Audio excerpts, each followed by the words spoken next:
At 6 in the evening, most of the lights in Studio 4 at Brightwater Academy had already been switched off. Willa Bennett sat alone at the easel in the back corner, the way she had sat for 118 evenings. There were 39 students in her class, and not one of them shared a table with her. Her name had been removed from the studio sign-up sheet a month ago. Her access card no longer opened the door after 9 at night. Nobody explained why. Nobody felt the need to. Delia Marsh stood in the doorway, a folder still tucked under her arm. She was a contract instructor, several weeks into the job, and she had already seen enough to understand exactly what she was looking at. She walked in, pulled over a chair, and sat down beside the easel. Willa did not look up. "You don't have to sit here, ma'am. I'm used to it." Delia set the folder on the floor. "I know. I'm sitting anyway." 7 years ago, someone had told her the same thing, "I'm used to it," and she had believed it, nodded, and kept walking. That someone had been her younger sister. She was not going to keep walking again. On the easel in front of them stood an unfinished painting.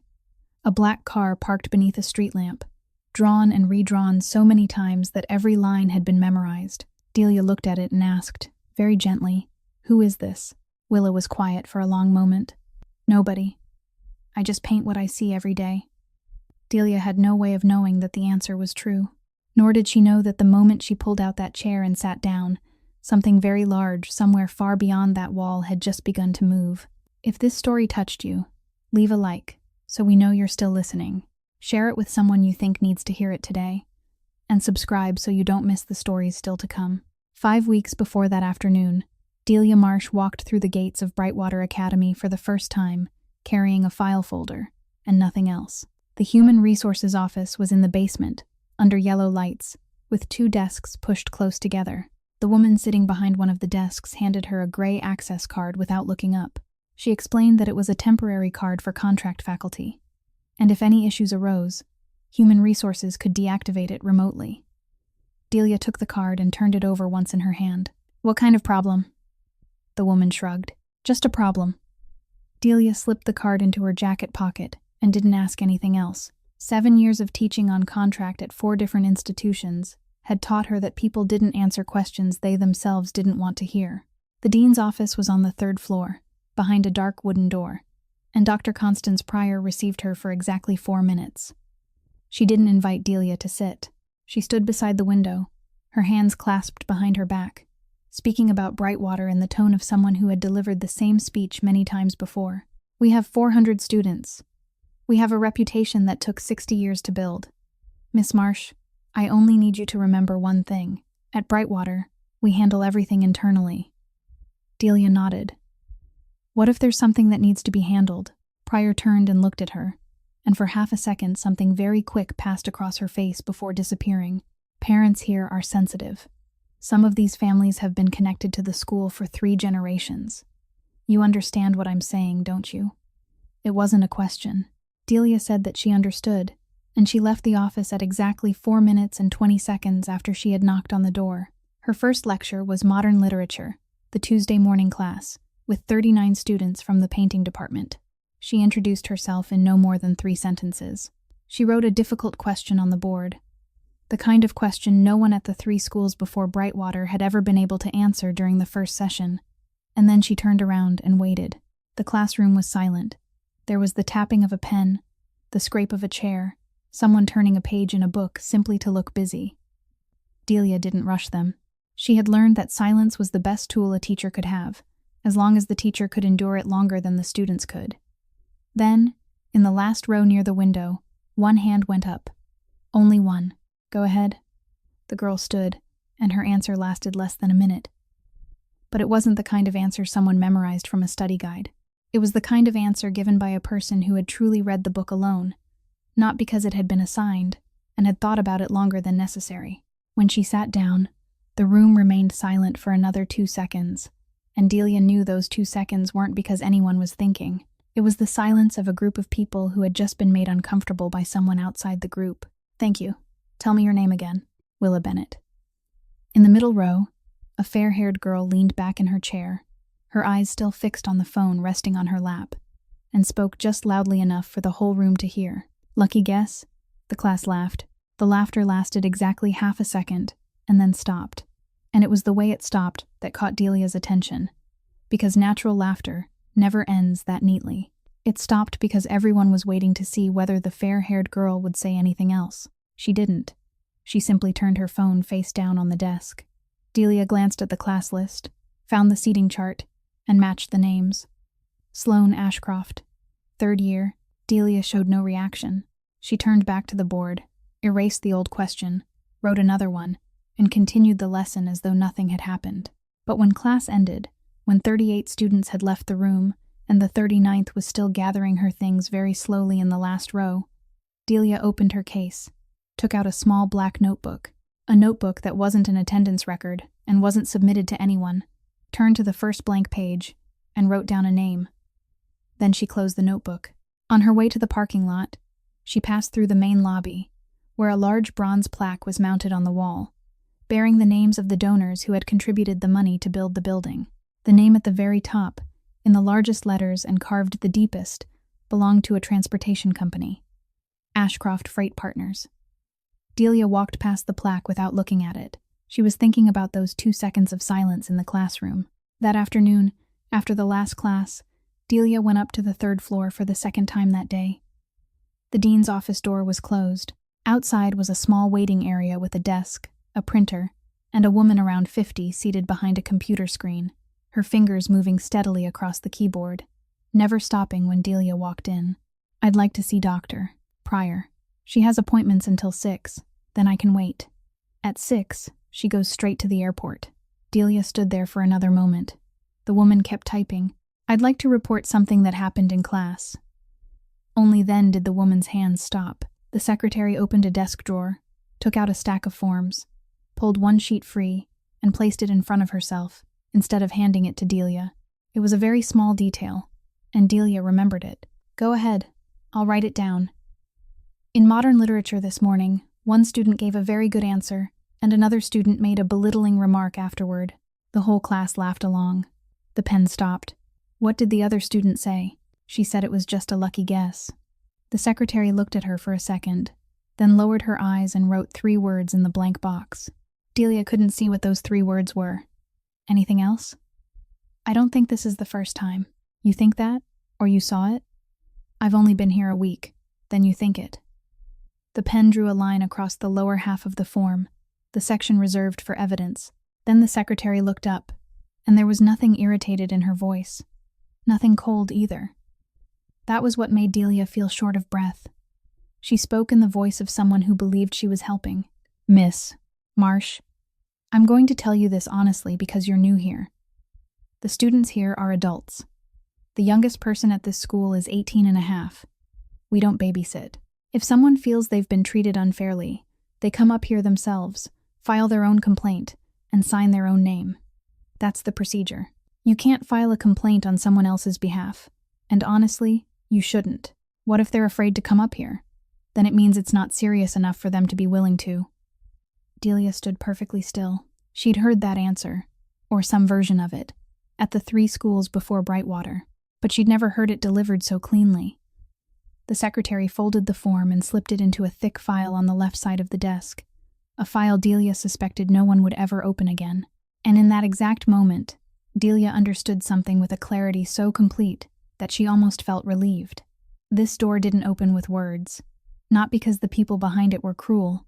It was because they'd already built a procedure designed to make sure words never went anywhere, and anyone who came knocking with words would receive the same sheet of paper with 3 words on it that they weren't allowed to read. "Thank you. You're welcome. Oh, wait." The secretary reached over and took a freshly printed stack of papers from the printer beside the desk, tapped the edges against the tabletop to straighten them, and handed them to her. "Your contract. Sign in the 3 places marked, then bring it down to Human Resources tomorrow."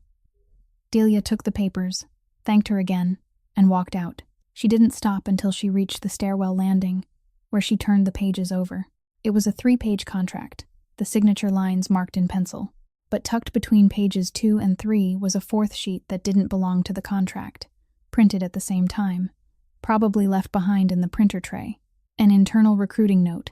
No title, no name, only a few short bullet points written in the kind of language people used when they were certain no one outside the office would ever read it. Delia glanced over it for less than 5 seconds. There was one line she read in full, and at the time it meant nothing to her. She folded the sheet, slipped it into the inner compartment of her file folder alongside the black notebook, and forgot about it the moment she stepped down onto the next stair. She wouldn't remember that piece of paper for another 4 weeks. In the first-floor hallway, she saw Willa Bennett locking her locker. Delia slowed down. "Miss Bennett." Willa turned, one hand still holding the lock. "Yes, ma'am." "Your answer this morning, the last part. Which translation did you read?" "I read the English version, but I looked a few things up." "Where?" "The library on the 2nd floor. There's an old annotated edition up there. I don't think anyone checks it out." Delia nodded. This was where a conversation usually began. She opened her mouth to say more, but Willa had already lowered her head and pulled the strap of her bag onto her shoulder, and when she looked up again, her face had changed. It had closed itself off. It had become polite in the particular way people are polite when someone is standing in their way. "I have to catch the bus, the 5:15. If I miss it, I have to wait until 6:40. "I understand. Go ahead." "Goodbye, Professor." And she left, quickly, without looking back, while Delia remained alone in the hallway with the 3-page contract in her hands, thinking that she had just been turned away so perfectly that there was nowhere at all to place the blame. That same afternoon, across the city, on the 17th floor of a building overlooking Kingsport Harbor, 7 people sat around a long table, and 6 of them were talking. The 7th sat at the head of the table with his hands resting on the wood, taking no notes, interrupting no one. The meeting had already lasted 40 minutes. Across from him sat 3 representatives from a freight company that wanted to lease berths 9 and 10 for the winter, and they had made 3 offers, each one higher than the last, each one accompanied by more words. The man at the head of the table listened to all of it. When the lead representative finished stating the 3rd figure and stopped to wait, the entire room stopped and waited with him. Elias Corsaro didn't change his posture. He looked at the folder lying in front of him, the folder he hadn't opened once in 40 minutes, and then he said exactly one sentence, his voice no louder than the air conditioning. "You're offering to pay for 2 berths you won't be allowed to dock at next March." No one asked him to repeat himself. No one asked for an explanation. The lead representative sat still for 3 seconds, then began gathering his papers, and the other 2 followed. They thanked him, shook hands, walked out, and the door closed very softly behind them. 2 men remained in the room. Arthur Lowell, 63 years old, an advisor to the family since Elias's father was still alive, rose and walked to the window. He looked down at the water for a while before speaking. "How long have you known about berth 9? "Since Thursday." "Why didn't you say so at the beginning of the meeting?" "Because I wanted to know how much they were willing to pay for something they couldn't have." Arthur gave a short laugh, the laugh of a man who had been hearing answers like that for 30 years. Then he stopped laughing. "There's something I have to tell you. Kane is looking for your weakness. He's been looking for 7 years. This time is different. His people aren't asking about docks anymore. They're asking about you, where you eat, which church you attend, who you call on Sunday nights. I heard it from 2 sources that have nothing to do with each other, and when 2 unrelated sources tell you the same thing, it isn't a rumor anymore." Elias remained still. He lifted his left wrist and turned the face of the old watch slightly, 1 rotation, then stopped. It was the only habit he had never managed to break. And in that room there was only one living man who knew who the watch had belonged to. "He won't find anything. Everyone has one, Elias. I have one." Arthur turned around. "You have what?" "A weakness. I know exactly where it is." He stood, fastened the button of his suit jacket, and when he spoke again, his voice was as even as it had been when he was talking about berth 9. "And I buried it so deep that even I'm not allowed to visit it." Arthur opened his mouth, as if he meant to say something. Then he didn't. He was the only man in that building who was allowed to keep talking after a sentence like that, and he had exercised that privilege many times over 30 years. But this time he chose not to. He only nodded and walked out. Elias remained alone in the room until it was fully dark outside. At 7:15 on Tuesday evening, he locked the office door, sat down in his chair, took out a phone that wasn't the one he used every day, and called the only number saved in it. The phone rang 3 times. "Elias?" "Yeah." "I'm not calling too late, am I?" "No. I'm just eating dinner. Are you okay?" "I'm fine.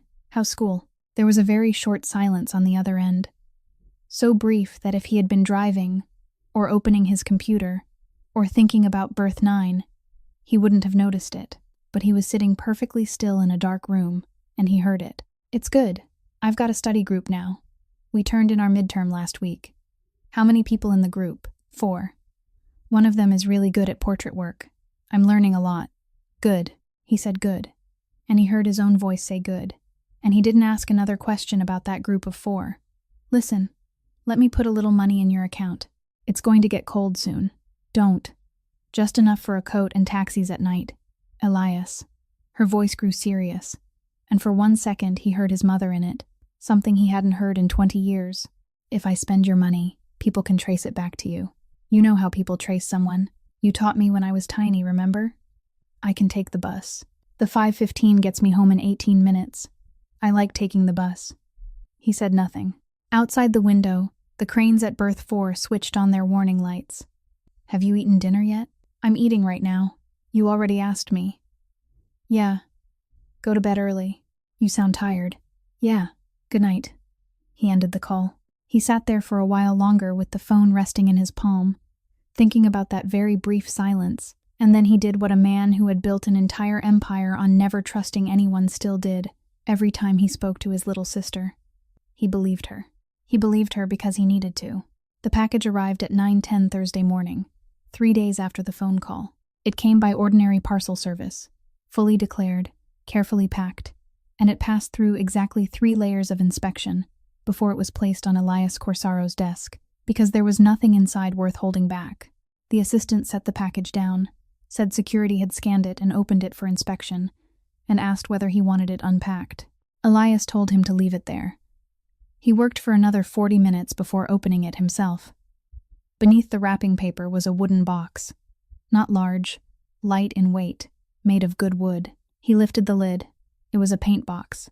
36 tubes of oil paint arranged neatly in 3 rows, a set of brushes, a palette knife, all untouched, all unused, the kind professional painters bought when they were finally tired of saving money. There was no letter, no card, no business card tucked beneath the lid.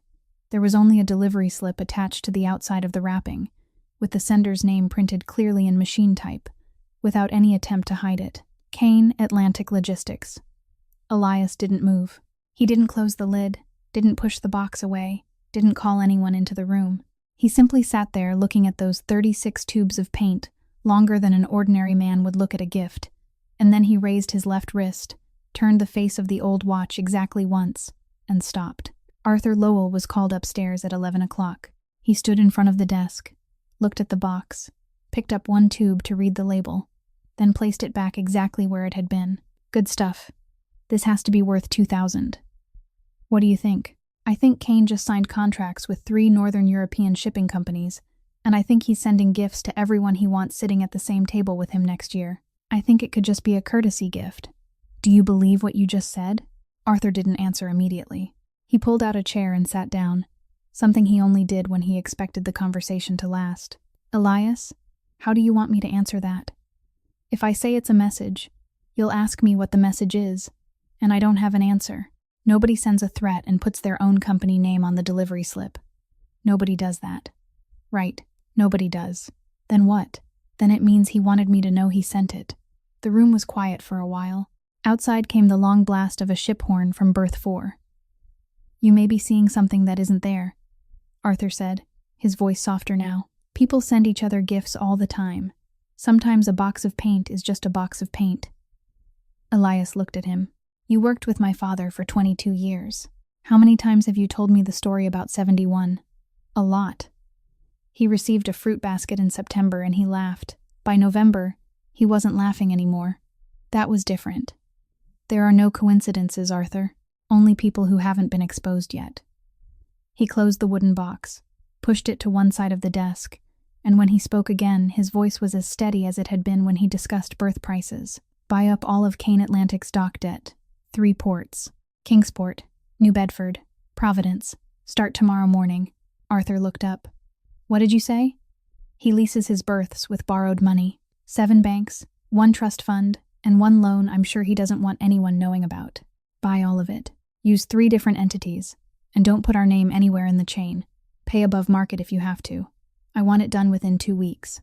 Elias, that's 11 million, maybe more. I know how much it is. What are you planning to do with it? Elias stood and walked to the window, the same place Arthur had stood 3 days earlier. Below them, 2 cranes were lowering a container onto a rail car, slowly and precisely. I don't know what he wants, he said. I only know I'm going to need a hammer. Arthur remained seated for another moment, then stood. At the door, he stopped.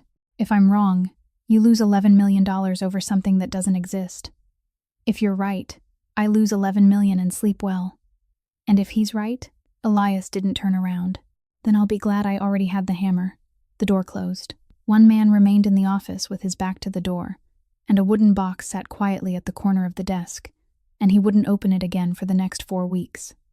17 kilometers away, north of the city, a woman stepped off the bus at the last stop and walked the remaining 4 blocks home, as she did every evening, because she didn't own a car, and the rent on the room above a laundromat consumed nearly all of her contract salary. Delia Marsh knew nothing about the box of paint, nothing about the $11 million, nothing about the man standing beside a 17th floor window. She simply walked home, and it was because she walked, not because she was clever, or brave, or lucky, that 6 weeks later she would see something no one in the world had ever intended her to see. On Monday morning of the 2nd week, the entire school was called down to the main auditorium. 400 students, 31 faculty members, and a podium fitted with a microphone, behind which Dr. Constance Pryor stood wearing the expression of someone about to give somebody a gift. She spoke first about 60 years of tradition, as she always did, and then she came to the point. At the end of October, Brightwater would hold its Night of Honors. It wouldn't be an internal exhibition like the one held every year. This time, the State Arts Council would come to judge. The works would be displayed in the main lobby, and the local press had already agreed to attend. And first prize, she paused there for exactly 2 seconds. First prize would be a full 4-year scholarship for the next level of study, covering tuition, housing, and material expenses. The entire auditorium stirred with a collective gasp. Delia stood in the aisle on the right, her arms folded, looking toward the podium. 4 years of tuition at a school like this amounted to a figure that most of the students in the room didn't need to calculate to know was enormous. I should also add, Pryor continued, that this scholarship isn't coming from the school budget. It is being funded in full by an anonymous benefactor. That person has requested that their identity not be made public, and we respect that. There was applause. Delia applauded with everyone else, and a very small question passed through her mind and disappeared. The question of why someone willing to spend that much money wouldn't want their name mentioned. She would remember that question later, and she would wish she had held on to it for longer than 3 seconds. Finally, Pryor said, the Night of Honors is your night and your family's night. Each student may invite 2 family members. I hope you'll remember to send your invitations early. This is a special evening, and I want this auditorium filled. She stepped away from the podium. The students rose, chairs scraped across the floor, and voices swelled all at once. Somewhere in the middle rows, a girl's voice carried just loudly enough for the people nearby to hear, and just softly enough that no one could ever prove it had been aimed at anyone in particular. If somebody doesn't have anyone coming, don't feel bad. Standing alone under the lights can look pretty too. There was laughter. Delia turned her head. Sloane Ashcroft was lifting her bag onto her shoulder, looking in no particular direction, her face completely calm. And at the end of the row, 4 rows away, a girl stood, walked out through the side door, neither faster nor slower than usual. That evening, after 8 o'clock, Delia went up to Studio 4. Only the last 2 lights in the room were still on.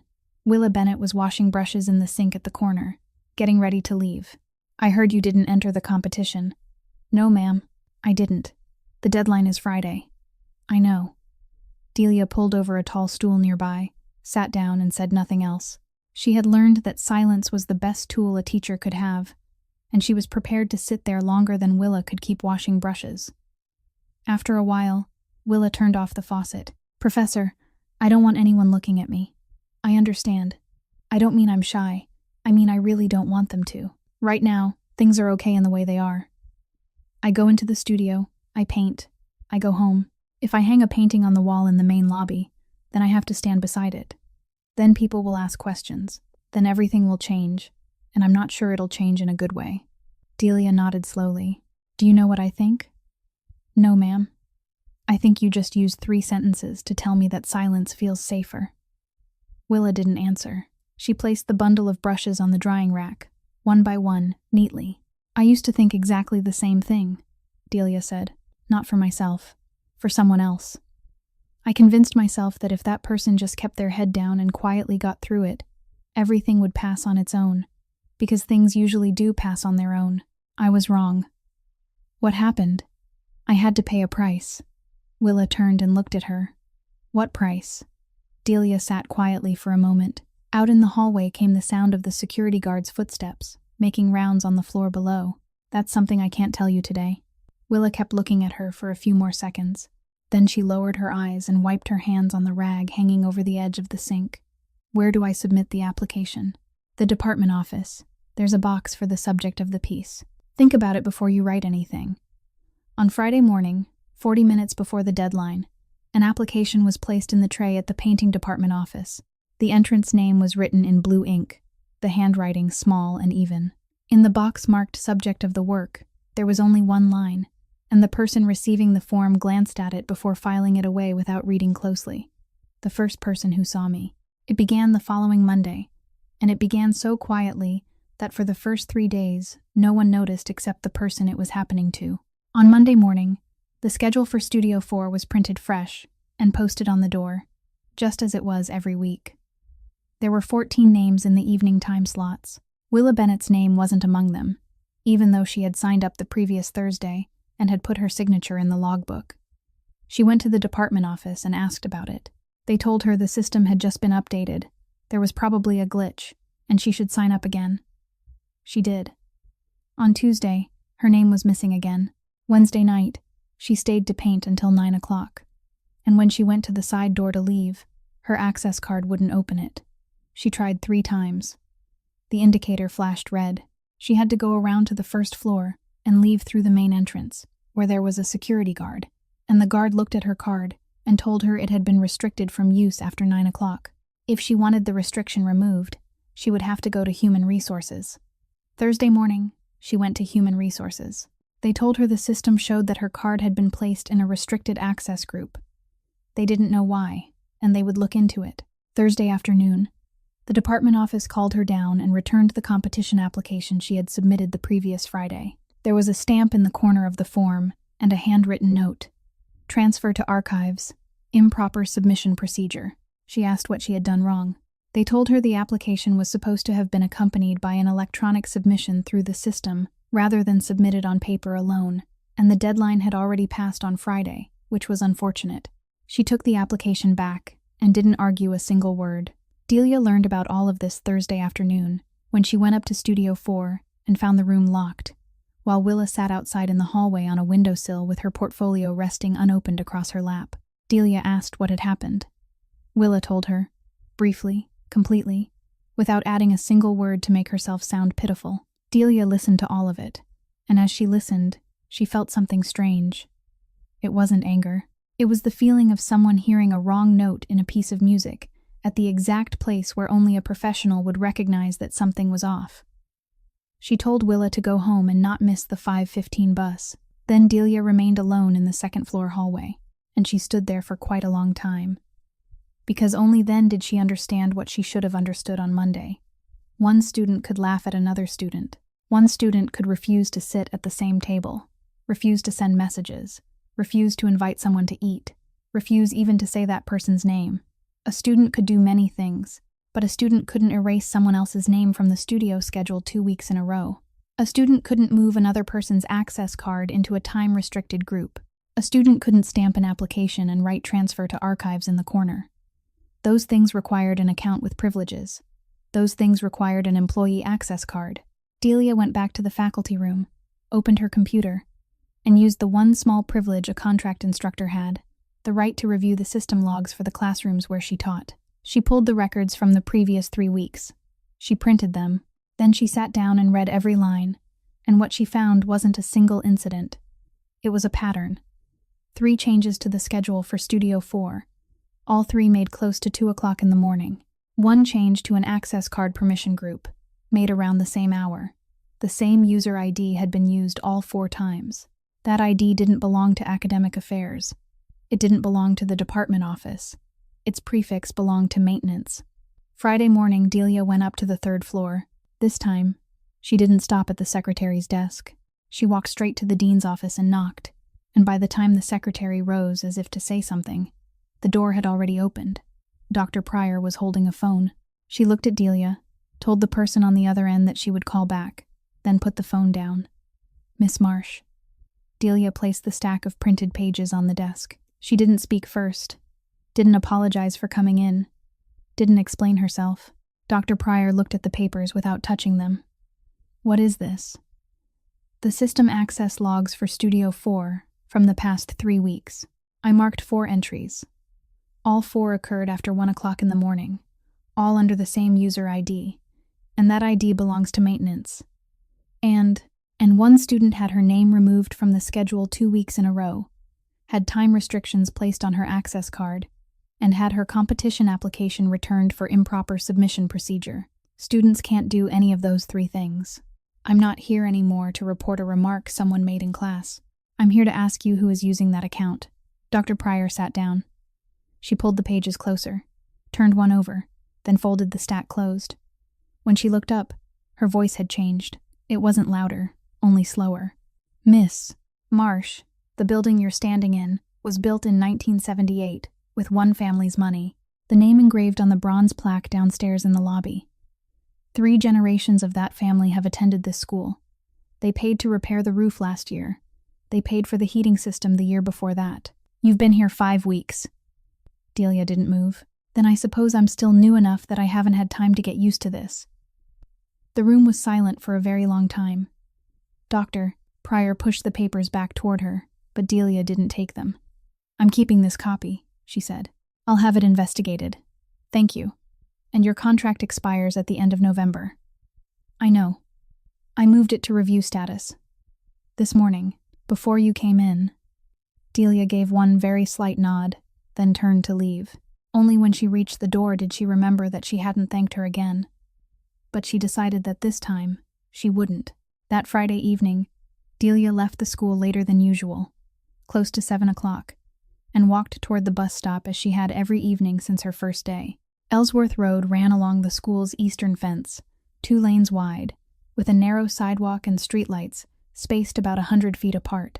She had walked this stretch roughly 30 times, and she knew it by heart, in the way people know a road they walk rather than drive, which meant she knew where the sidewalk was cracked, where tree roots pushed up through the pavement, and where there was always a car parked. That car was a black sedan, parked 2 blocks from the rear gate beneath the 4th streetlight from the intersection. It had been there since the day she started working at Brightwater. She had grown so accustomed to it that she had stopped noticing it, the way people stopped noticing a mailbox or a utility box. In this city, everyone parked somewhere. On Friday evening, as she walked past it, the engine started. It wasn't the sound of someone hurriedly turning the ignition. It was simply that a car that had sat motionless for 6 weeks suddenly came to life. Delia startled and stopped. The car backed up very slowly, about 10 feet. Then the engine shut off. The lights didn't come on. The door didn't open. No one got out. She stood still on the sidewalk, her heart beating faster, one hand tightening around the strap of her bag, and she did what anyone would have done in that situation. She looked around, she looked ahead, behind her, across the street, and it was precisely because the black sedan had backed up those 10 feet, precisely because that 10-foot opening had suddenly appeared beneath the streetlight, that she saw what the car had been blocking from her view for the past 6 weeks. About 130 feet away, beneath the canopy of a large maple tree, where the streetlight couldn't reach, there was a second car, dark-colored, its nose facing outward, backed tightly against the curb so it could leave immediately. Delia stared at it for about 5 seconds. Then she kept walking because she didn't know what else to do. And in those 5 seconds, she noticed something she would remember for the rest of her life. The second car didn't start its engine. It didn't back up, didn't turn on its lights, didn't react at all. It simply remained there, and there was something about that stillness that sent a chill across the back of her neck, because an ordinarily parked car didn't need to try so hard to remain still. She walked the rest of the way faster than usual. She boarded the 7:20 bus, took a seat near the door, and didn't look back once. Inside the black sedan, the man behind the wheel watched her until she disappeared around the corner. He was 44 years old. His name was Gideon Pike, and in the past 4 months he hadn't done a single thing outside procedure. One report every day, sent through the proper channel, at the proper time, concise, without commentary. Among those reports were 9 in which he had written and rewritten the same line, phrasing it differently each time, making it clearer each time. A second vehicle is present, affiliation unknown, requesting instructions, 9 times. Not once had he received a response. It wasn't that the request had been denied. It wasn't that he had been told to continue observing. There had been complete silence. The kind of silence that had never happened once in his 20 years of doing this work. That Friday evening, when the woman in the wool coat came alongside his car, Gideon Pike did the only thing he could do without violating a single order. He didn't get out of the car. He didn't say a word. He simply started the engine and backed up 10 feet, far enough for the streetlight to illuminate a place it had never reached before. Then he remained seated in the darkness and wrote report number 118. And at the bottom of it, he added one more line that he knew with certainty no one would answer. Allowed third subject to see second vehicle. Intentional. At 8:45 that night, Delia got off the bus at the last stop and walked the remaining 4 blocks. The laundromat beneath her apartment had already closed, with only the small light at the very back left on to illuminate the machines. She took out her key, unlocked the side door, and as she pushed it open, a flash of white light came from across the street. Very quick, only once. She spun around. There was no one across the street. There was only a car parked about 65 feet away, its windows dark, and she couldn't tell whether it was the same car she had seen beneath the maple tree. She stood on the doorstep for a moment, the key still in her hand. Then she went inside, locked the door, and for the first time since moving there, she pulled the living room curtains all the way closed before turning on the lights. On Monday morning, Delia asked for the archive room key. She told the truth about why she needed it, that a competition application from one of her students had been sent down there for improper submission procedure, and she wanted to look at the original so she could show the student how to submit it correctly. And the person responsible for the key handed it over without asking a single question, because it was the most reasonable explanation in the world, and because there was nothing in Brightwater's archive worth protecting except paper. The archive was in the basement behind the boiler room, with a low ceiling, 3 rows of metal shelving, and a fluorescent light that buzzed constantly overhead. It took her 40 minutes to find the folder containing that year's competition applications, and Willa's form was exactly where it was supposed to be, stamped, with the handwritten note still in the corner. Delia pulled it out, placed it in her bag, and she should have gone upstairs right then. But at the far end of the shelving, against the wall, 4 cardboard boxes were stacked one on top of another, and on the lid of the top box was a sheet of paper printed in large letters. Records pending destruction. 3rd quarter. Delia stopped. She hadn't intended to search through anything. She only meant to look at the label for a few more seconds, in the way people look at something they know they shouldn't touch. Then she set her bag on the floor and opened the box. Inside were the papers of a school waiting to be shredded. The kinds of papers no one needed anymore. Old invoices, class lists from previous years, minutes from department meetings. She turned through perhaps the first 20 pages and found nothing. Then her hand touched a set of 3 sheets fastened together with a metal clip, and she pulled them out only because they were the only thing in the box that had been carefully secured. 3 pages, all using the same internal complaint form, all signed with the same name at the bottom. Ruth Vandermeer. Delia knew that name. She was the woman who had taught Delia's position before Delia arrived, the woman Human Resources had described, when Delia asked about her, simply by saying that she had left in the spring, and no one had said anything more. Delia sat down on the bottom step beneath the buzzing fluorescent light and read. 3 forms, 3 submissions, each roughly 2 weeks apart, and not one of them, from beginning to end, mentioned a student. There was no name, no account of anyone being mistreated. Nothing about a classroom, nothing about grades. All 3 concerned exactly one thing, and each time the language became more specific than before. The first stated that there were signs of system access outside normal working hours, and requested an investigation. The second stated that the complainant had reviewed the logs herself and identified the user ID, which belonged to maintenance. The third, longer than the first 2 combined, contained one sentence Delia had to read twice. Maintenance Employee Access Card number 41. Accessed the Student Records Archive at 2 o'clock in the morning on 3 consecutive nights. The cardholder left employment in April and signed a card return acknowledgement. Request that the school determine who is currently in possession of this card. Delia finished reading and sat still. She felt disappointed, and it took her a moment to understand why. She had picked up those 3 pages, hoping to find Willa's name, hoping to find someone before her who had recognized what was happening and had spoken up, and instead, she had found 3 complaints about an access card. Administrative business. Asset management. The kind of thing that happened at every school. Someone failed to return a card. Someone lent one out. Security recorded it, and then let the matter sit. She felt sorry for the woman who had written those 3 complaints, because Delia guessed they too had been clipped into some thick file and never opened again, just like her own complaint during her first week. She was about to put the 3 sheets back into the box. Her hand had already moved toward it. Then she stopped. Not because she had figured anything out, only because for a fraction of a second, the image of the 4 log entries she had printed the previous week surfaced in her mind, all 4 falling sometime after 1 o'clock in the morning, and now in front of her was a handwritten report from the spring, mentioning 2 o'clock in the morning. 2 incidents separated by 5 months. The same time window. The same department. She didn't understand what it meant, but she folded the 3 pages and slipped them into her bag, instead of returning them to the box. And when she opened the inner compartment to put them away, her hand touched another sheet that had been sitting there for a long time, a sheet she had completely forgotten about for 4 weeks.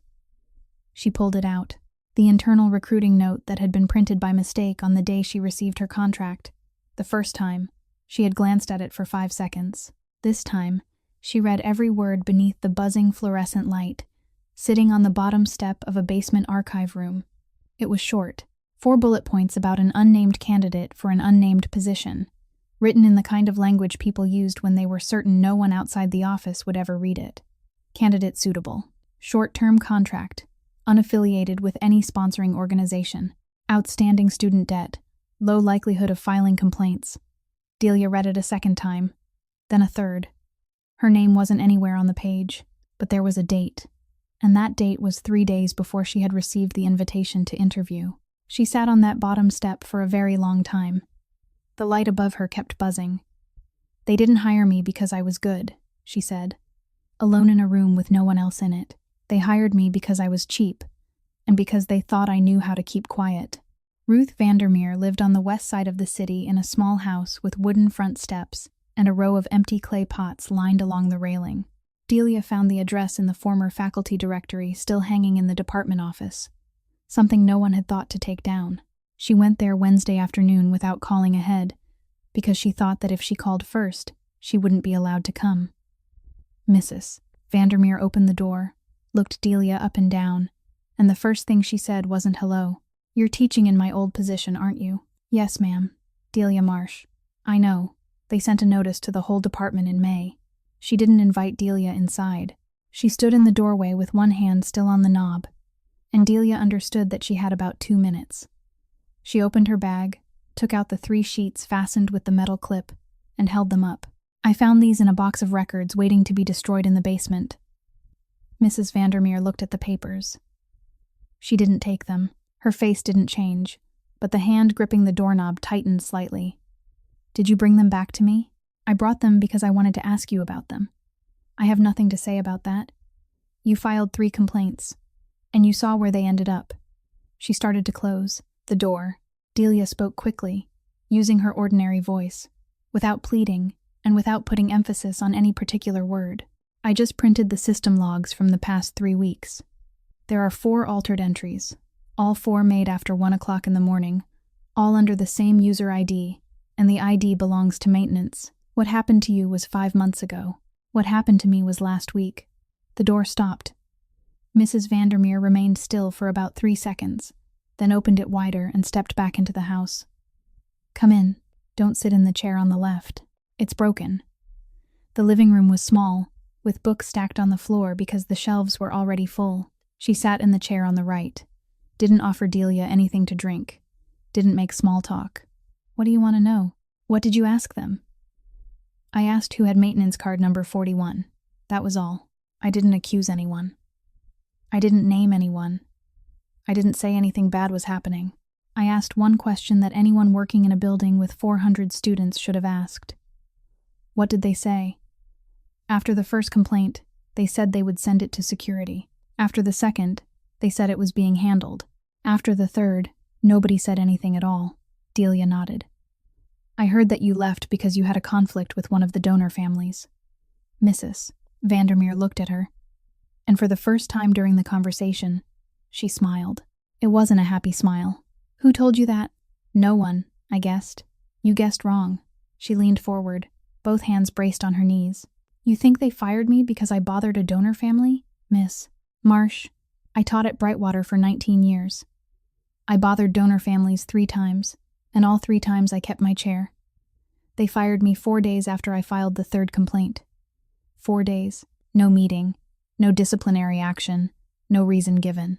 They called me upstairs and told me the department was being restructured. The room went quiet. Outside, a car passed slowly along the street. And even now, she said, more slowly, after 5 months sitting in this house, I still don't know what I asked about that I wasn't supposed to ask about. A chill moved across the back of Delia's neck. She had come there believing she was about to hear a story that already had an ending. The story of someone fired because she had dared to speak. Instead, she was sitting across from a woman who had been fired for asking a question, and that woman still didn't know what her question had touched. Mrs. Vandermeer, I want to ask you for something. Go ahead. I want you to sign a statement. Just confirm that you wrote these 3 complaints, that you submitted them on those dates, and that you were dismissed 4 days after the last one. You don't have to draw any conclusions. Mrs. Vandermeer was silent for a long time. Then she shook her head. No. Are you afraid of them? I'm 55 years old, Miss Marsh. I have 3 bills I have to pay every month, and I'm waiting to hear about a part-time teaching position at the community college across the river. If I sign a piece of paper, and you end up putting it in a drawer, then I lose that job, and you lose an afternoon. She stood, signaling that the conversation was over. At the door, after Delia had already stepped down onto the porch, Mrs. Vandermeer called after her. Miss Marsh. Delia turned. If you ever reach the point where you're holding more than 3 pieces of paper, come back here. That same afternoon, about 6 miles away, in Studio 2 at Brightwater Academy, 21 third-year students were working on a portrait exercise. Sloane Ashcroft sat in the 2nd row. Her phone vibrated on the tabletop. She glanced at the screen, and that glance lasted longer than an ordinary glance should have. Then she put down her brush, stood, and walked into the hallway. The call lasted less than a minute. When she came back into the room, her face was completely pale. She sat down, picked up her brush, and didn't paint another stroke for the rest of the session. That evening, she didn't come to the studio, even though she had reserved the 7 o'clock slot the week before. Willa's application was resubmitted on Thursday, properly this time, through the system, and this time it was accepted. But the deadline for submitting the artwork didn't move, and from that day forward she had exactly 11 days left. The painting she had been working on throughout the previous month, the one she had already put 3 weeks into, she no longer intended to use. She didn't explain to anyone why. She simply stretched a new canvas and started over from the beginning. For 3 nights in a row, she stayed in Studio 4 until 9 o'clock, the hour when her access card stopped working, then went around to the first floor and left through the main entrance. The first night, she caught the 9:30 bus. The second night, she caught the 9:30 bus. On the third night, it rained. Not hard, just the kind of late September rain that came off the coast, thin and steady, with no intention of stopping. Willa reached the first floor at 9:22. She had 8 minutes left, and the bus stop was a 4-minute walk away, but the painting wasn't completely dry, and she couldn't run while carrying it, so she walked, as quickly as a person carrying a wet canvas could walk, both hands gripping the edges, her body bent slightly forward to shield it. She reached the stop at 9:31. The taillights of the last bus had already disappeared around the corner.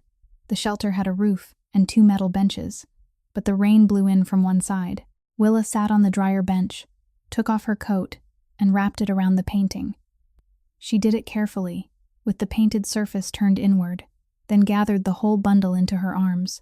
She sat there like that in a thin sweater, her hair slowly getting wetter, both arms wrapped around something she had protected more carefully than herself. Delia found her at 9:50. She had stayed late at school grading papers, and was walking toward the bus stop as she did every evening, and from a distance, she recognized the figure sitting beneath the shelter. She slowed down, then she kept walking. "Miss Bennett." Willa looked up. Her face wasn't frightened, wasn't flushed, wasn't anything at all. Just tired. Tired in the way someone looked after sleeping only 4 hours a night for 3 nights in a row. "Hello, Professor. Missed the bus?" "Yes, ma'am. I was 9 minutes late." Delia looked at the bundle in her lap. "You're painting?" "Yes. It wasn't dry yet. I didn't dare walk any faster." Delia didn't say anything else. She set her bag down on the bench, then took off her own wool coat, the one worn so thin at both elbows that it was plainly visible, and draped it over Willa's shoulders. Willa started to say something. "You hold the painting. Don't hold the coat. I have 2 free hands." Then she sat down on the bench beside her. Rain continued falling steadily against the metal roof. The next bus, if there was one, would come at 5:40 in the morning. "I've missed this bus 3 times myself," Delia said. "Every time, I thought I could make it if I ran. The 3rd time, I could actually see the driver. He saw me too." "Did he stop?" "No." Willa laughed. A very small sound, almost nothing more than breath leaving through her nose, and it vanished immediately. But it was laughter. Delia didn't turn to look at her. She kept her eyes on the rain in front of them because she knew there were moments when looking over could ruin everything. "Professor, you should go home. I can call a car." "Are you going to?" Willa was silent. "I'm staying here until you decide you want to stand up," Delia said. Not 1 second sooner. Willa didn't answer. The rain fell. A car passed, its headlights sweeping across the shelter before disappearing, about 165 feet away, beneath the row of trees on the opposite side of the road. A black sedan sat motionless with its lights off, and the person inside had been sitting in that exact position since 9:32, which meant 1 minute after the girl had reached the bus stop, but no one beneath the shelter saw it, and no one knew that a hand had rested on the car door handle before slowly pulling away again. "Professor Marsh." "Yeah? Do you think I'm strange?" "What part?" "I wrapped the painting in my coat, and it's raining." Delia thought for a moment. "I think you're protecting the thing you believe matters more. There's nothing strange about that. It's only a painting. Then why did you start over?" Willa didn't answer that question. She sat in silence for a very long time, long enough that Delia thought she wasn't going to say anything else. Then she spoke in an ordinary voice, without trembling. And it was precisely because her voice was so ordinary that the words carried so much weight. "You're the first person in 4 months who's asked me if I'm okay." Delia didn't turn toward her. She sat still with both hands resting in her lap, and she let those words remain between them for a long while before she spoke, because she knew that if she answered too quickly, she would answer wrong. 4 months, she said. "Yes, ma'am. Have you been counting?" "Yes." Delia nodded slowly. Outside, the rain was beginning to ease. "Then start counting again," she said. "Today is day 1. Willa turned and looked at her, and at that exact moment, beneath the trees across the road, an engine started very softly, and the black sedan pulled away from the curb and began moving slowly toward the bus shelter. The car moved slowly without its headlights on, then stopped against the curb directly in front of the bus shelter. Delia stood before she had time to think. She had seen this car before. She had seen it beneath the 4th streetlight on Ellsworth Road every evening for 6 weeks, and she had seen it back up 10 feet the previous Friday night. The rear door on the right opened. A man stepped out. He wasn't carrying an umbrella. He didn't stop beneath the shelter. He walked 3 steps straight into the rain and stood there, about 6 feet from the bus stop, his arms resting at his sides, neither in his pockets nor folded across his chest. Delia stepped forward and placed herself between him and the metal bench behind her. She wasn't tall. She wasn't strong. She had nothing in her hands except the file bag resting on the bench, and still she stepped forward. "Who are you?" The man didn't answer immediately. He looked past her shoulder at the coat-wrapped bundle in the lap of the girl sitting behind her, then looked back at Delia. Rain ran down his temple, and he didn't raise a hand to wipe it away. "I'm the person who should have been here 14 months ago." Behind Delia, the metal bench gave a faint creak. Then came a voice, very soft, and the softness wasn't fear. "Elias." Delia didn't turn around. She heard the name, and remained where she was, but something inside her chest seemed to drop.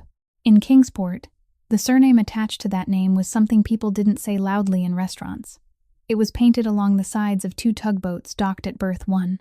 It was on the sign at the entrance to the Eastern Port District that her bus passed every morning. It was in the offhand remark made by the newspaper vendor on the corner during her second week in the city, when he said Kingsport had 2 kinds of contracts, the kind signed at City Hall and the kind signed on the 17th floor. She knew that name. Everyone here did. She didn't take a single step backward. "Then you're late," she said. Her voice was slightly hoarse, but it didn't tremble. "But you came. That's the only thing I care about." The man remained still. 1 very long second passed between them, and in that second Delia understood that she had just said something very few people had ever said to him, not because it was reckless, but because it wasn't afraid in the place where fear was expected. "What's your name?" "Delia Marsh. I teach literature at Brightwater." She heard herself continue, though she wasn't entirely sure why she did. "And next week I'm losing my job because of your sister." Elias Corsaro didn't ask her to repeat that. He looked at her longer than necessary, longer than politeness allowed, and there was nothing threatening in that look. There was only the attention of a man who had just picked up a piece that didn't fit with any of the pieces he already had. Then he stepped to one side, moving out of the line she had blocked, and walked beneath the shelter. He didn't sit down. He lowered himself onto one knee in front of the metal bench until he was level with his sister's eyes, and it was the first time in the past 40 minutes that anyone in that part of the city had made a movement that wasn't calculated. "You're soaked." "I'm okay, Elias. What time did you get out here?" "Around 9:30. You got here at 9:31. Willa went quiet. She looked at her brother, then across the road toward the row of trees, toward the place where the car had just pulled away. Then she looked back at him, and from 2 steps away, Delia saw the entirety of Willa's tiny nod, the nod of someone who had just received confirmation of something she had known for a long time and had stopped asking about. "I knew it," Willa said. Elias didn't answer. "What's in the bundle?" "My competition piece. It isn't dry yet." He reached out, then stopped halfway without touching it. "Let me carry it for you." "You can't. The painted side is facing inward. You have to hold it by both edges." He nodded, drew his hand back, and stood. Then he turned toward Delia. "How long have you let her sit out here?" 20 minutes. "Why didn't you call a car for her?" "Because she wasn't ready to stand up yet." That silenced him for the second time. Then he spoke without looking at Delia, his eyes still on the coat-wrapped bundle in his sister's lap. "Is that wool coat yours?" "Yes." "How are you getting home?" "The last bus is gone. I'll walk, or I'll wait until morning like she would have." Elias Corsaro looked at her again. The rain had almost completely stopped now, leaving only water dripping from the edge of the metal roof in separate, measured drops. At the far end of the street, the second black sedan from that evening, the one that had been parked beneath the trees since 9:32, began moving slowly away, and none of the 4 people at the bus shelter turned to watch it go. "Get in the car," Elias said. "Both of you. The driver will take my sister home first, then take you. I can get home on my own." "I know you can get home on your own, Miss Marsh." He opened the car door and stood holding it. "I'm only trying to do one thing right after 14 months of doing it wrong. Let me have that." At 11 o'clock that night, after the car had taken both women home and returned, Elias Corsaro called Gideon Pike up to the 17th floor, not the conference room. His office, door closed, only the desk lamp on. Gideon came in and stood 2 steps away from the desk, his arms resting at his sides in the manner of a man who had been standing that way for 20 years. He was 44 years old, his coat still wet across the shoulders, and he didn't speak first. "How long have you been watching that place?" "Since the first day, sir." 118 days, including today. "How have you been reporting?" "1 report every day, written by hand, typed afterward, sent before 10 o'clock at night." "I haven't seen a single one." Gideon didn't answer immediately. He reached inside his coat, took out a large envelope, and placed it on the desk. It wasn't 1 sheet. It was a thick stack, thick enough that it wouldn't lie flat. "My copies, sir. I kept 1 for every day. 118. Elias looked at the stack. He didn't reach for it. "Why did you keep copies?" "Because that's the procedure you established in 2019. Anyone who sends something keeps their own copy." Elias pulled the stack toward him. The top sheet had a date, a time, a location, and 3 lines of content. He read it. Then he turned to the second sheet. Then the third. They were almost identical, and it was precisely that sameness that took the longest to read. Subject left campus at 4:45. Boarded the 5:15 bus. Arrived home at 5:33. No contact with anyone. Subject ate lunch alone on the bench behind the building. Subject remained in studio until 8 o'clock. Exited through the main entrance. No contact with anyone. No contact with anyone. No contact with anyone. He began turning the pages faster. 30 sheets. 40 sheets. The same sentence, written by a man with no literary talent and no desire to pretend otherwise, and because of that it repeated itself exactly, day after day, like a tally mark scratched onto a wall. Somewhere in the 50-something report there was a different line. Subject remained after class. A faculty member entered the room and stayed approximately 10 minutes. Elias stopped there for 1 second, then kept turning. And then he stopped completely at a sheet with an underlined entry. A second vehicle is parked on Ellsworth Road, approximately 130 feet from the rear gate, beneath the trees. Dark vehicle, backed in, engine off. Observed since the 19th. Affiliation unknown. Reported for the 9th time. Requesting instructions. He read the final line again, then he went backward through the stack, looking for the previous 8 reports. And they were all there, scattered several days apart, each one containing a single sentence, each sentence clearer than the one before. The first only said an unfamiliar vehicle was present. The fourth said it had been observed 3 times. The 7th requested verification. The 9th was underlined. 9 times. Elias set the stack down. The only sound in the room was the air conditioning. Who did you send them to? Through the standard channel, sir. Who is the standard channel? Through Mr. Lowell. Elias said nothing. He didn't stand, didn't ask the question again, didn't strike the desk with his hand. He only raised his left wrist and turned the face of the old watch 1 full rotation, very slowly, slower than he ever had before, and Gideon Pike, standing 2 steps away, saw the movement and knew he had just said something that could never be taken back. Did you ever receive a response? No, sir. Not once in 9 reports? Not once in 118? Elias looked up. What did you say? I have never received a response to any of my reports, sir. Not since the first day. I kept sending them because that was the assignment. I assumed you were reading them and didn't need to reply. Elias was silent for quite a long time. Last Friday night, he said. You started the engine and backed up 10 feet when that teacher walked past. Yes, sir. Why? Gideon Pike looked directly at him. And this was the only question all evening for which he had to take a breath before answering. Because I had reported it 9 times and no one answered, sir. I didn't have authorization to approach the subject. I didn't have authorization to warn the school. I didn't have authorization to leave my position. The only thing I had authorization to do was sit in the car and watch. He paused. So I backed up 10 feet so the streetlight would reach a place it hadn't reached before. Whoever saw it, saw it. I wrote that into report number 118, and I already sent it. Elias stood and walked to the window. Below, the harbor was still lit as it was every night, the cranes motionless like sleeping animals. Do you know who the second car belongs to? No, but I know they're professionals. They changed vehicles 3 times in 4 months. Early on, they never parked in the same place 2 nights in a row. They only started getting careless after the 11th week. Careless how? They started parking in the same place. As if they didn't need to hide anymore. As if they had been waiting too long and were beginning to get bored. Elias stood with his back to the door, his hands clasped behind him. Go home and get some rest. Be here at 7 tomorrow morning. Yes, sir.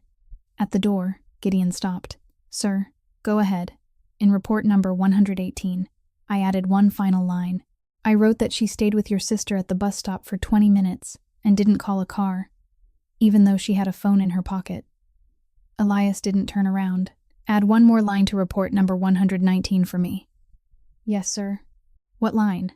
That from today on you send them directly to me. At 7 o'clock the next morning, Arthur Lowell walked into the 17th floor office the way he had been walking into it for 30 years, and he saw the stack of papers lying in the middle of the desk. He knew what it was before he sat down, not because he could read the words from that distance, but because he was the only person in the building who knew that a stack of papers like that existed anywhere in the world.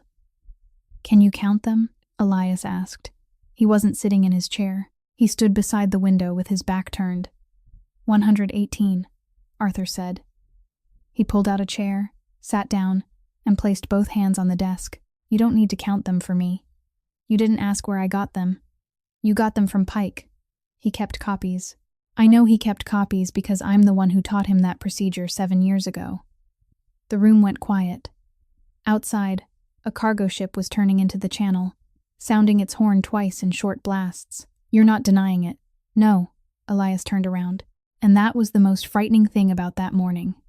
More frightening than if Arthur had denied it, stumbled over his words, or protested his innocence. The man sitting in front of him didn't look like someone who had been caught.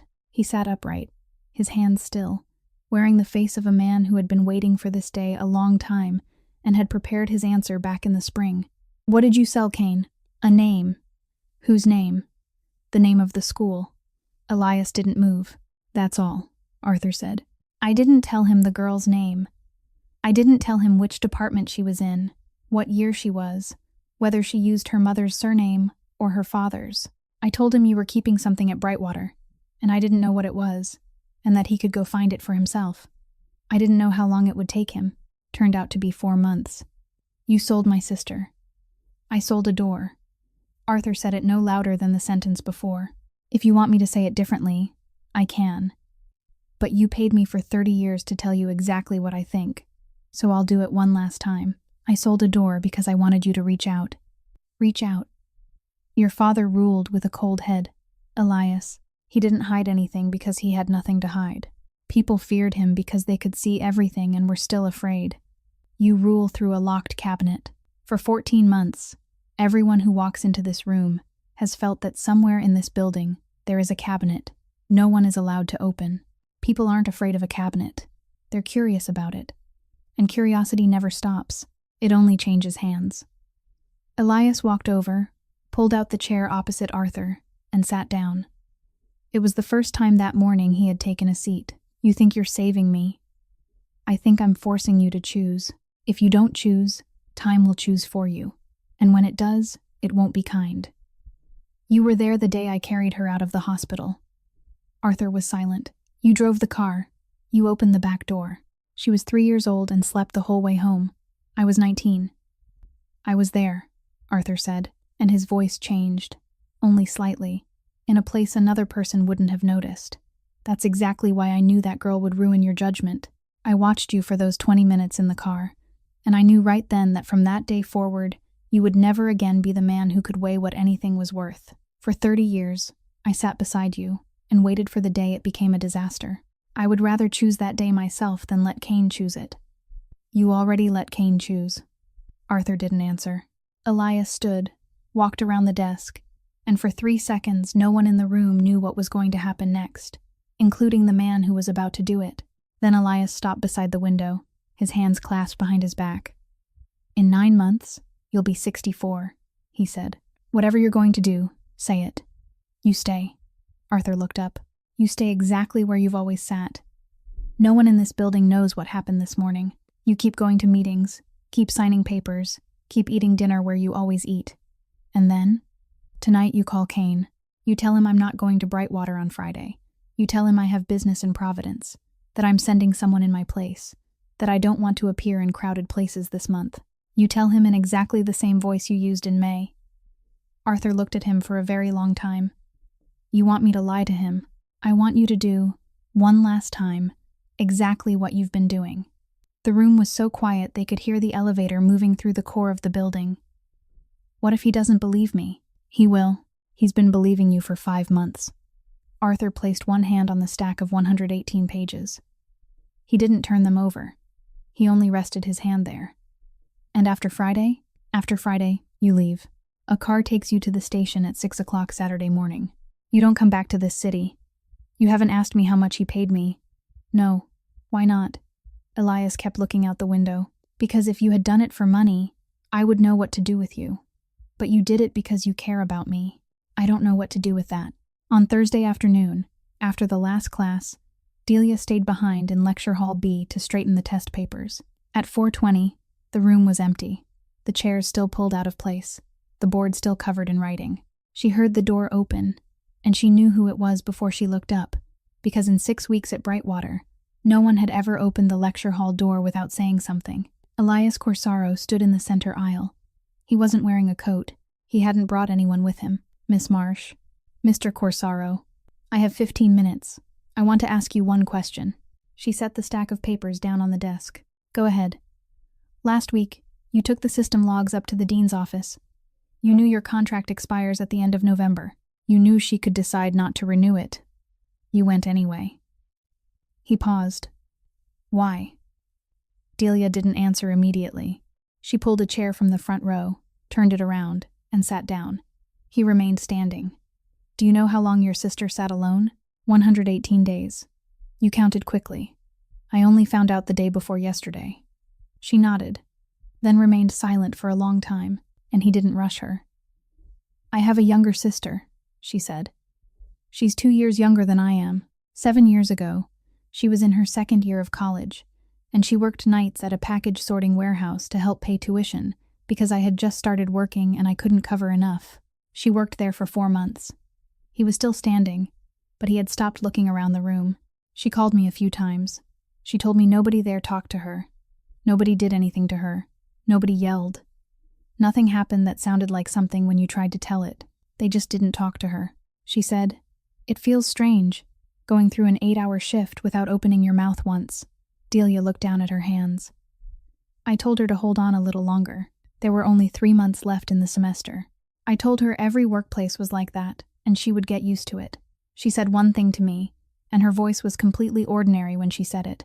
She said, "I'm used to it now," and I believed her.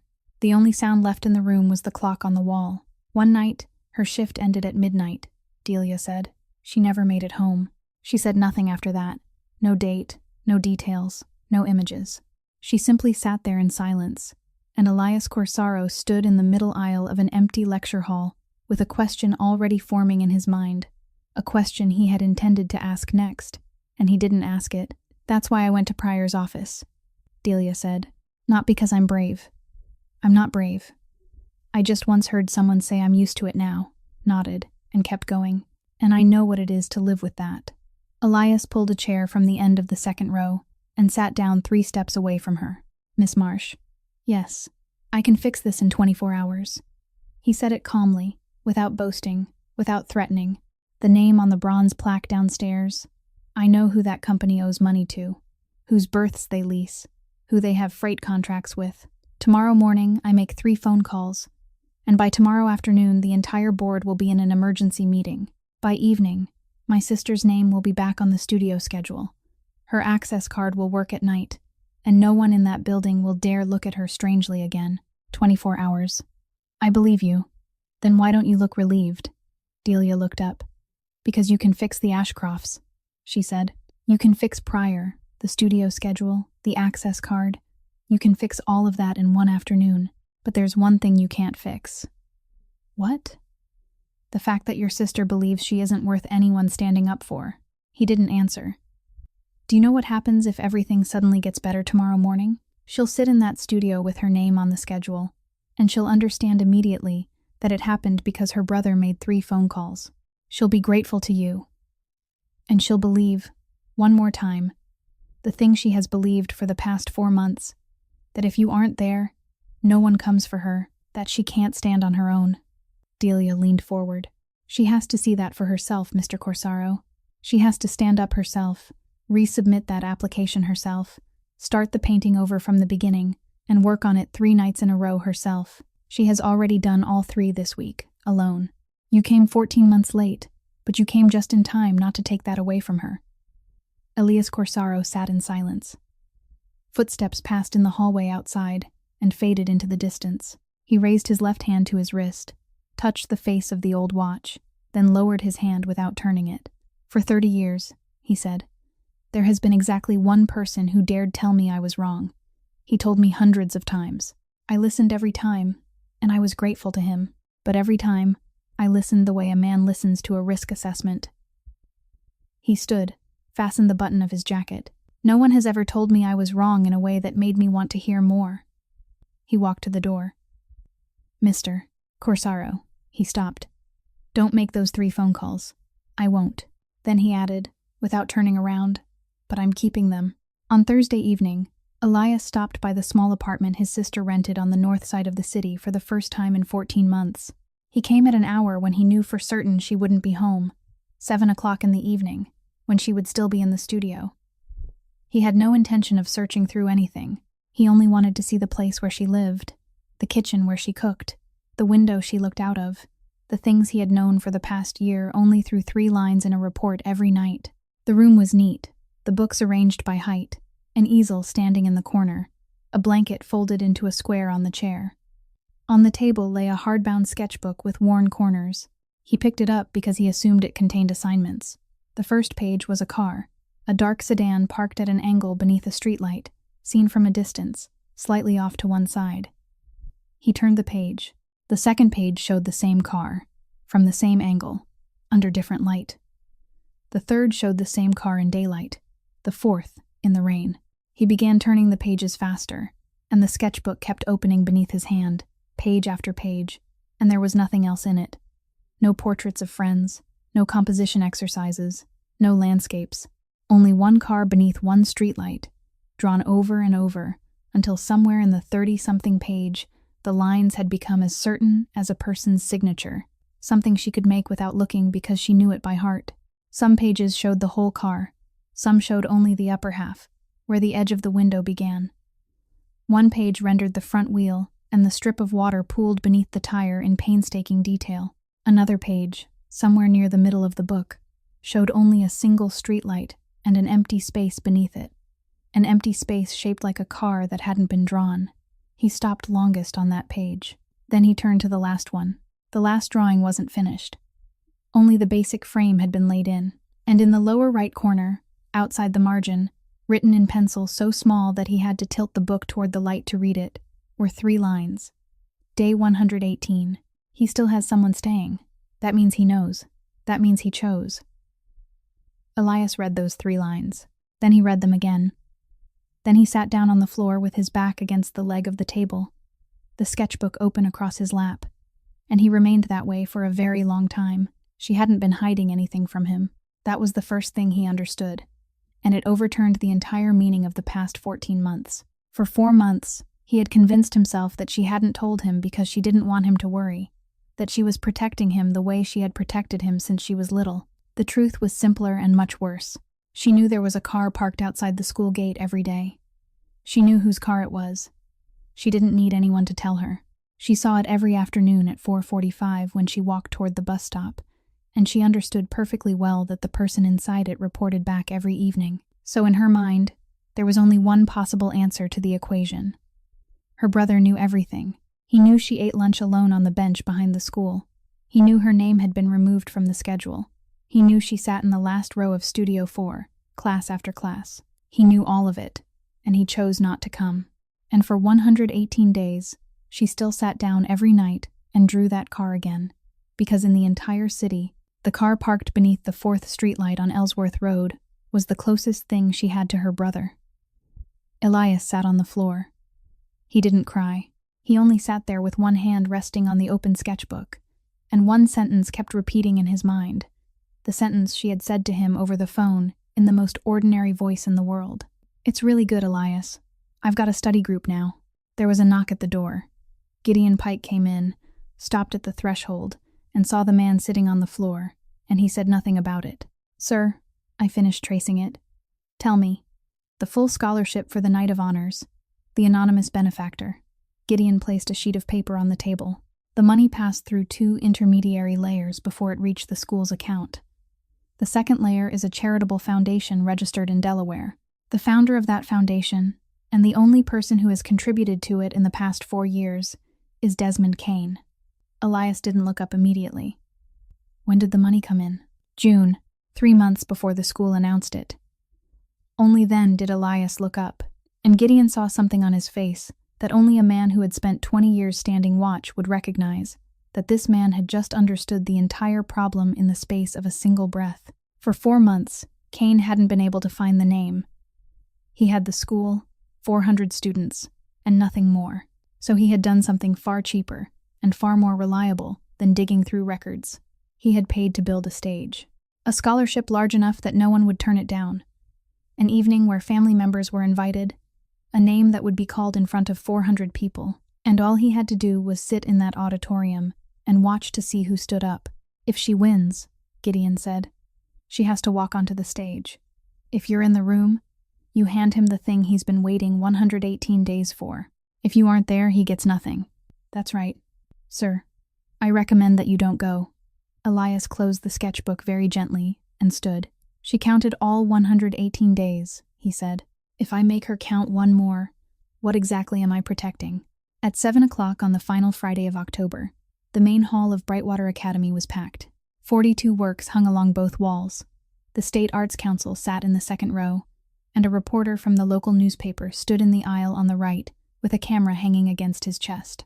Delia stood in the corner near the side door, wearing the only dark dress she owned. Willa came to stand beside her at 7:15. Professor. Yeah? He'll come, won't he? Delia looked down at her. There were several easy things she could have said, the kinds of things adults always said in moments like this, and she didn't say any of them. I can't make promises for someone else, she said, but I'm here. Willa nodded. She didn't ask again. Near the main entrance, a silver-haired man in a gray coat came in and stopped to shake someone's hand for a very long time. The other man was Harlan Ashcroft, whose name appeared on the bronze plaque downstairs. The two spoke for about a minute, laughed, then walked together toward the fourth row. Desmond Kane arrived alone. No assistant, no one accompanying him, no second vehicle parked outside the gate. He came with the confidence of a man who knew with certainty that nothing would happen that night, except that he would finally receive an answer, because 3 nights earlier, a familiar voice had called him and said Corsaro had business in Providence, that he was sending someone in his place, that he was avoiding crowded places that month. That voice had been right for 5 months. At 7:30, Dr. Pryor stepped up to the podium. She had been speaking for about 2 minutes when the large doors at the back of the hall opened. The room didn't fall silent all at once. The silence spread from the back rows toward the front with each footstep, like water receding. Elias Corsaro walked down the center aisle. He didn't look at the council, didn't look at the dean standing frozen behind the podium, didn't look toward the fourth row where the 2 men who had shaken hands at the entrance were sitting. He walked straight ahead, and he stopped in front of a girl standing beside the wall on the left, next to a contract instructor in a dark dress. I'm 118 days late, he said. Willa looked up at him. I counted all 118, she said. I thought you were counting too. I was. He paused.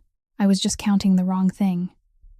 The whispering began in the third row and spread throughout the hall, and within that murmur there was one sentence repeated often enough and loudly enough to reach people standing 30 feet away. Willa Bennett is Elias Corsaro's sister. In the fourth row, Desmond Kane closed his phone and smiled.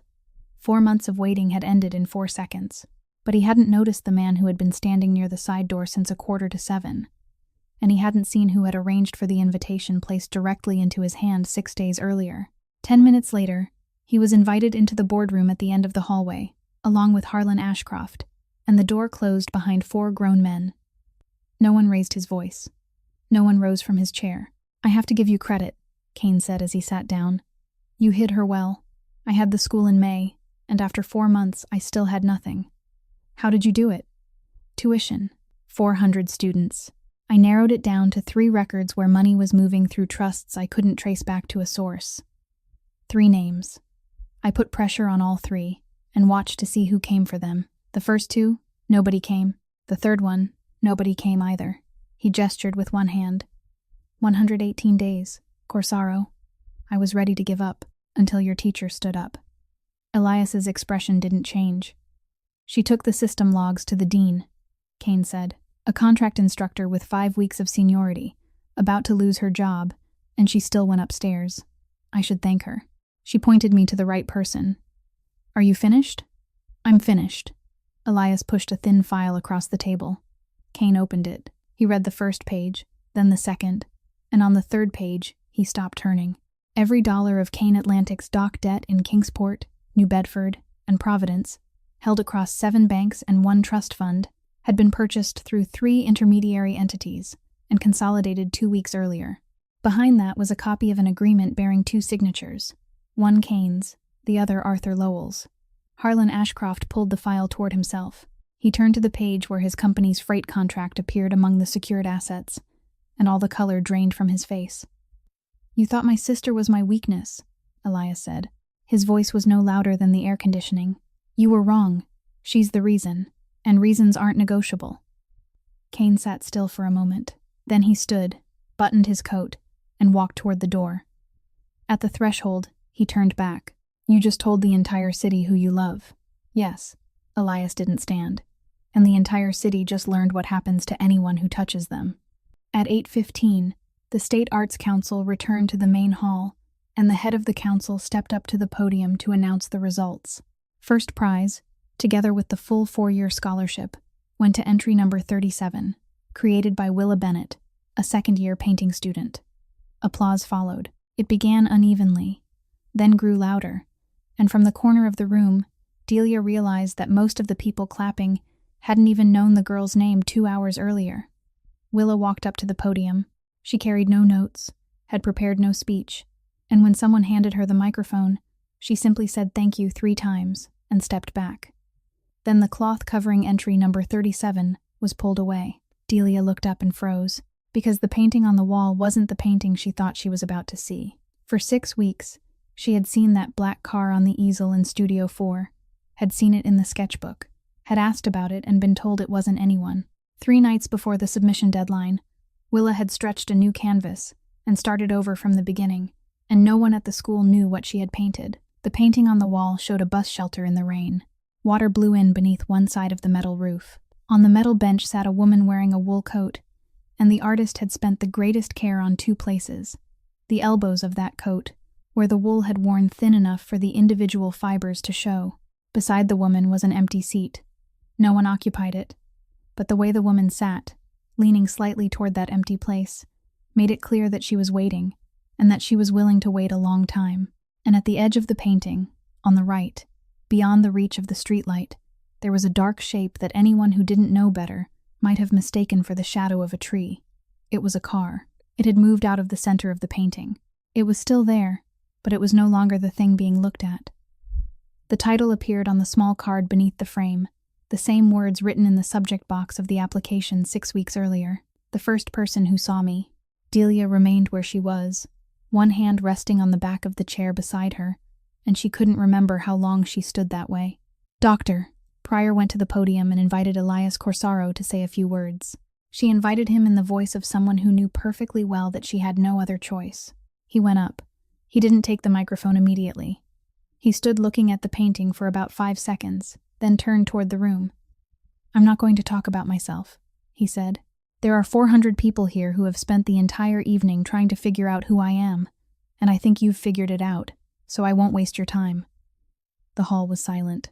I have 32 people working for me, 32 people, and a 17-story building overlooking the harbor. For the past 4 months, my sister ate lunch alone on a bench behind this school, and not one of those 32 people sat down beside her. Neither did I. He paused. 2 weeks ago, on a rainy night, she missed the last bus. One person sat down on the bench beside her and stayed there until she was ready to stand up. That person is a contract instructor who has worked here for 6 weeks, and next week she loses her job because she carried a stack of papers into the dean's office that she would have been safer ignoring. Someone in the 3rd row drew in a breath. I grew up believing power meant making other people stay quiet, Elias said. I've been very good at that for 15 years. Tonight I learned that real power is making someone willing to speak, exactly when they have nothing left to lose. He put the microphone down and stepped away from the podium. At 8:45, in the eastern hallway where there were no reporters and no older guests passing through, Willa stood alone beside the window with a paper plate in her hand. Sloane Ashcroft walked over and stopped 2 steps away. Bennett. Yeah, I'm not apologizing because of your brother. Willa turned and looked at her. Tonight was the first time I found out why my father told me to do it, Sloane said. He called me back in June. He told me to keep you out, not to ask why, because my family needed a contract. I did what he said. I didn't ask a single question. For 4 months. She looked down. I kept telling myself I was just being mean to some girl in class. Turns out I was a tool, and I wasn't even important enough for anyone to explain what they were using me for. Do you want me to forgive you? I don't have the nerve to ask. Willa was quiet for a long time. Out in the main hall came a scattered burst of applause as some part of the evening came to an end. Then I'll tell you this, she said. I haven't forgiven you. Maybe 3 months from now I still won't have. But I'm willing to start over. Sloane looked up. Those are 2 different things, Willa said. Don't confuse them. On Monday morning, at the beginning of November, Dr. Constance Pryor invited Delia up to her office. This time, she asked her to sit down. She spoke about an unfortunate misunderstanding, about the pressures of administration, about how sometimes the most dedicated people were the ones treated most unfairly, and it took her about 4 minutes to reach the final sentence. Delia's contract would be renewed that very week, for 3 years instead of 1, and her salary would be adjusted to twice its current amount. Delia listened to all of it. Then she opened her bag and placed a file on the desk. These are the 3 reports, Mrs. Ruth Vandermeer submitted in the spring. I found them in a box of records waiting to be destroyed in the basement. Attached is her signed statement, confirming the date she submitted each report and the date she received. Notice that her employment was terminated. She signed it on Saturday. Dr. Pryor didn't touch the papers. Miss Marsh. A notarized copy has been with the State Board of Education since this morning. The room was silent for a very long time. Then Dr. Pryor asked, in a voice completely different from the one she had been using 4 minutes earlier, what Delia wanted. I'm not accepting double the salary, Delia said. I want the school to establish an independent complaint process that doesn't go through the dean's office and doesn't go through the department office. A mailbox opened by someone from outside the school, with a mandatory response deadline, and with it clearly stated that the person filing the complaint doesn't have to be the victim. Faculty members should be allowed to file on someone else's behalf and have the complaint accepted. She placed a handwritten sheet on the desk. And I want it to have a name, the Vandermeer provision. You think a name is going to change anything? I think if the process carries the name of the first person who was fired for using it, then the next time someone thinks about throwing a complaint into a destruction box, they might hesitate a little longer. She stood. I don't need twice the money, ma'am. I need a door students know they're allowed to knock on. That Friday evening, after the last of the guests from the end-of-term parents' meeting had gone home, Delia walked out into the school courtyard and found Elias Corsaro waiting near the rear gate. He didn't waste time. He told her that for the past 4 months there had been a second car parked on Ellsworth Road, that the person inside it worked for Desmond Kane, that they had photographed her and recorded the times she left and returned, and that it was precisely because she had stood up for his sister that they had found the thing they were looking for. She listened without interrupting. Aren't you afraid I'll run? I am. Then why tell me? That's why I'm telling you. If you know and still stay, then that's your choice. If you don't know, then I'm choosing for you, and I've made enough choices for other people already. Delia looked out across the dark courtyard. What about you? Should I be afraid of you? Yes, he answered without hesitation. I'm not a good man, Miss Marsh. I'm only trying to do one thing right. She was quiet for a while. I once lost someone because I stayed silent, she said. Compared with that, you're not very frightening. And the man standing there, the man whose expression no one had seen change even once throughout this entire story, laughed. A short, quiet sound, almost nothing more than breath, but it was the first laugh. He offered her a ride. She refused. So he walked with her for 2 blocks, exactly 1 step away, no closer.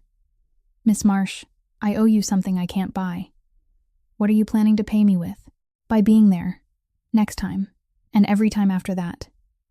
When they reached the laundromat, she unlocked the side door and went upstairs. He remained on the sidewalk until the 2nd floor window lit up, and only then did he turn away. 3 weeks later, on an ordinary afternoon, Delia was walking through the 2nd floor hallway when she saw Willa guiding a newly transferred student toward the studio, showing her where to sign up, where to wash brushes, where to store paintings so they wouldn't get damaged. You're good at this, Delia said when the 2 of them were alone again. I'm only doing what you did for me. On Sunday afternoon, Delia took the bus back to her old town. She stood for a long time in front of a small stone marker, then bent down and placed a sheet of drawing paper folded into quarters on top of it. This time I made it, Tessa. Their story ends there, but what it leaves behind does not. Silence is never neutral, because when we choose not to speak, we automatically stand on the side of the person with more power. Protecting someone by disappearing from their life isn't protection, because people need to be seen, not guarded from a distance. And the person who saves another human being is often not the one with the greatest power, but the one willing to pay the highest price to speak, even when all they have is an empty chair beside them and the patience to sit down there. If this story touched your heart, please leave a like. Share it with someone you think may need to hear it today. and subscribe to our channel so we can continue listening to meaningful stories together every day. How did this story make you feel? And who was the person who once sat down beside you when you needed someone most? Please leave a comment, because we truly want to hear the feelings that come from deep within your heart. We wish every one of you watching this video good health, a joyful life, and peace each and every day. Goodbye for now, and we'll see you again in the next video.